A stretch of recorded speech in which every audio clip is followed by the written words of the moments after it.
আপনাদেরকে একটা গল্প শোনাই। ঘটনাটা 2001-এর দিকে। আমি তখন মনে হয় ক্লাস 1-এ পড়ি খুব সম্ভবত। আমি ক্লাস 2-তে উঠবো। আদমজি ক্যান্টনমেন্ট স্কুল, খুবই স্বনামধন্য একটা স্কুল। সেটাতে ভর্তি হওয়ার খুব ইচ্ছা। আমি তো আর এত বুঝি না স্কুল মূল কি, আমার মা বাবার খুব ইচ্ছা সেখানে ভর্তি করবে। কিন্তু কম্পিটিশনটা খুব ডিফিকাল্ট এবং সেখানে আপনার ভর্তি হইতে হলে তখনের সময়, এখনো এটা আছে কিনা আমি জানি না, বাট তখন বেশ প্রতিদ্বন্দ্বিতাপূর্ণ একটা সময় ছিল। ক্লাস 2-এর এন্ট্রি এক্সাম দিব তখন আমি। তো আমার বাসার আশেপাশে অনেক পোলাপাইন ছিল, বন্ধু বান্ধব, আমার বন্ধু বান্ধব ছিল। তখন এই আজকের দিনে এসে কোচিং সেন্টার, প্রাইভেট পড়ানো যতটা মানে সহজবোধ এবং মানে মোটামুটি এভরিডে, মানে এটা এটা নতুন কিছু না। তখনের সময়টাতে ব্যাপারটা একটু নতুন ছিল। তখনের সময়টাতে ব্যাপারটা এতটা কমন ছিল না। এবং ওই মুহূর্তে আমি অবভিয়াসলি আমার মাথায় তো আর এত কিছু বুঝে না। তখন অর্থনৈতিক দিক থেকে হোক, যে কোনো কারণে হোক, সম্ভব ছিল না আমার জন্য কোচিংটা করার। মজার বিষয় হচ্ছে ভর্তি পরীক্ষা হয়, আমি আল্লাহর রহমতে চান্স পাই। 4টা সেকশনের মধ্যে মনে হয় 13 নাম্বার রোল ছিল আমার। ওই কোচিং সেন্টারে যে বাচ্চাগুলো পড়ছিল একটাও চান্স পায় নাই। অনেকদিন পর ভিডিও বানাচ্ছি, অদ্ভুত একটা কনটেক্সট দিয়ে শুরু করলাম। কেন বলছি এটা একটু বোঝানোর চেষ্টা করি। অনেক সময় আপনার হাতে রিসোর্স না থাকাটা, আপনি যেটা চান বা আপাত দৃষ্টিতে যেটা করতে পারলে ভালো হয়, সেটা না করতে পারাটা আপনার জন্য অনেক সময় সুফল বয়ে আনে। এবং maximum utilization and smart utilization of resource খুবই ইম্পর্টেন্ট লাইফে। যখন আমরা একটু অভাব অনটন বা ইয়ের মধ্যে থাকি, হিসাব করা লাগে যখন, তখন সেটা আমরা করতে পারি, করি। যখনই আমাদের হাতে একটু টাকা আসে, স্বভাবতভাবেই ওই জায়গাটা থেকে আমরা একটু সরে আসি। এই পুরো উদাহরণটা বার্সেলোনার এবং বার্সেলোনার ফ্যানদের জন্য কারেন্ট কনটেক্সটে খুবই খুবই অ্যাপ্লিকেবল। কিভাবে? Let's talk about it. খুব সহজভাবে দুইটা জিনিস আমি স্বীকার করে নিই। এক, নিকো উইলিয়ামসের প্রোফাইলকে এফসি বার্সেলোনার এই মুহূর্তে খুব দরকার ছিল, এই ব্যাপারে কোনো সন্দেহ নাই, এটা মেনে নিছি। আরেকটা জিনিসও অকপটে শেয়ার করিনি, অকপটে এটা স্বীকার করিনি, শেয়ার কেন বলছি, এটা বার্সেলোনার জন্য একটা ডিফিট ছিল। However you put it, reputation wise, ক্লাবের মর্যাদার জায়গা থেকে, ক্লাবের স্ট্রেংথের জায়গা থেকে, আমরা যে জিনিসটা, আমি স্পেসিফিক্যালি যে জিনিসটা অনেকবার বলছি, আমাদের যেই পুলিং ক্যাপাসিটি, একটা নেম হোক, একটা ট্রান্সফার হোক, একটা ইম্পর্টেন্ট প্লেয়ার হোক, তাকে পুল করতে পারার যেই ক্যাপাসিটি, এইটা আমরা লুজ করে ফেলছিলাম। অ্যান্ড এইটা উই ওয়ার উইনিং ব্যাক। এবং ওয়ান গার্সিয়ার সাইনিংটা ওয়াজ ওয়ান এক্সাম্পল। যদি আমরা নিকো উইলিয়ামসের সাইনিংটাও করতে পারতাম, এটা would have been absolutely definitive, it would have sealed the deal, right? So সেই জায়গা থেকে নিকোর সাথে যে ফিয়াস্কোটা হয়েছে, এইটা বার্সেলোনার জন্য একটা ডিফিট। দুইটা জিনিস স্বীকার করে নিছি আমি আগেই, এটা নিয়ে কোনো তর্ক বিতর্কের কিছু নাই।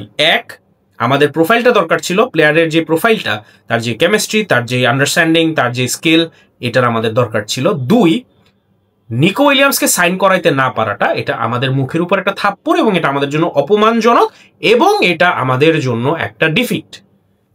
নাও লেটস টক অ্যাবাউট আদৌ কি হয়েছে তাতে। কিছুই হয় নাই।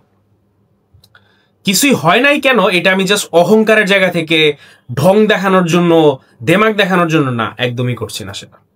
খুব প্র্যাকটিক্যালি আপনি যদি চিন্তা করে দেখেন, আমি জানি না এক্সাক্ট টাইম এটা কিনা, সাপে বর হওয়া মানে something that feels like a curse or let's say unfortunate action, মানে ইভেন্টস, সেটা ইভেন্চুয়ালি যেটা হয়ে যায় আপনার জন্য ওয়ার্কআউট করা শুরু করে, রাইট? সো আমার কাছে মনে হয় যে পুরা নিকো উইলিয়ামস সিচুয়েশনটা আমাদের জন্য একটা সাপে বড় হয়েছে। ওকে সাইন করাইতে পারলে আমি বলতেছি না আমাদের জন্য খারাপ কিছু হইতো, I think it's a loss, but আমার কিন্তু ডাউট প্রথম থেকেই ছিল। এটা শুধু এখন আপনারা বলতে পারেন যে সাইন হয় না এই জন্য, বাট না, if you have been following me, you know আমি এটা পাবলিকলি ইউরোর সময় বলছি যে Rafael Leao over Nico Williams any day. আমি যখন মোটামুটি একটা পর্যায়ে যে 150% ঘোড়ার ডিম শুরু হয়ে গেছিল, এর আগে আমি বলছিলাম যে মোটামুটি রিউমার্স যখন একটু স্ট্রেংথেন হয়েছিল যে নিকো উইলিয়ামস ইয়েস ইম্পর্টেন্ট হইতে পারে, ভালো player, skillful, but I have my doubts, I have my scepticism, সেটা বলার চেষ্টা করছিলাম, ওটার জন্য গালি খেয়েছি। বাট তাহলে কেন এই স্কেপটিসিজমটা? আপনি যদি যে কোনো স্ট্যাটিস্টিক্স এবং যে কোনো প্যারামিটার থেকে দেখেন, আপনি অ্যাথলেটিক বিলবাওয়ের নিকো উইলিয়ামস এবং স্পেনের নিকো উইলিয়ামসকে মিলাইতে পারবেন না। দুইটা প্লেয়ারের মধ্যে অনেক ডিফারেন্স আছে এবং দ্য এন্টায়ার ওয়ার্ল্ড যে প্লেয়ারটাকে নিয়ে কথা বলতেছে সেটা হচ্ছে স্পেনের নিকো উইলিয়ামস।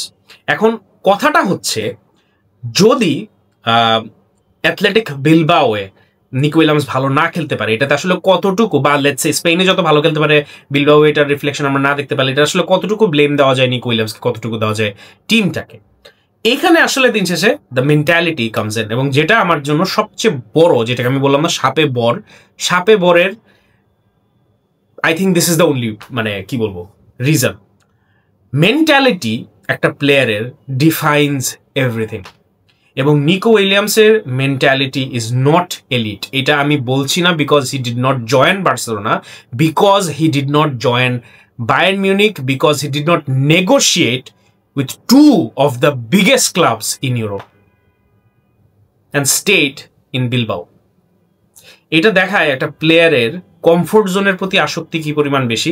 এই কথাটা বলার পরে আমি আরো কয়েকজন মানে অদ্ভুত মানুষজনের কমেন্ট দেখতেছিলাম, হ্যাঁ তাইলে জেরার্ড কি, হ্যাঁ তাইলে মেসি কি, হ্যাঁ তাইলে কি, ওই যে I just forgot his name, এই প্লেয়াররা কি ছিল, কোন ক্লাবের সাথে আপনারা কোন ক্লাব এবং কোন প্লেয়ারের সাথে কোন এরার সাথে কোন টিমের সাথে আপনারা কোন টিমের কম্প্যারিজন করতেছেন।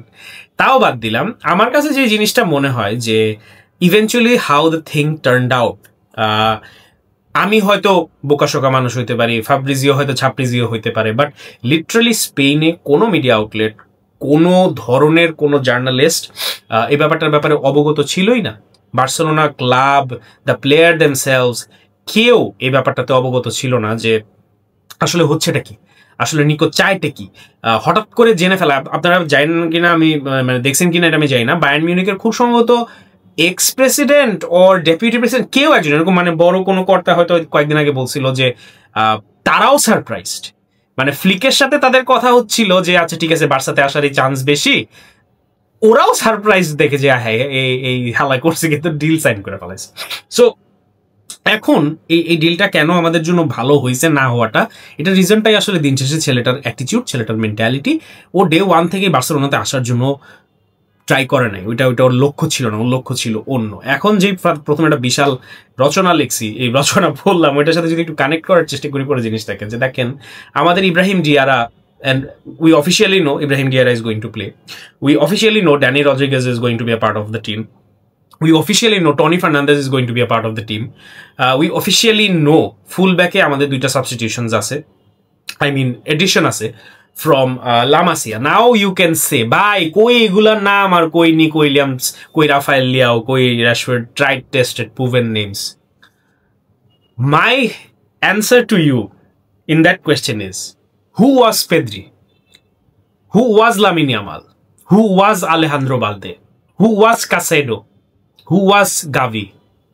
ওরা কে ছিল জয়েন করার আগে, সুযোগ পাওয়ার আগে? ওরা কে ছিল? ওদের কে চিনত?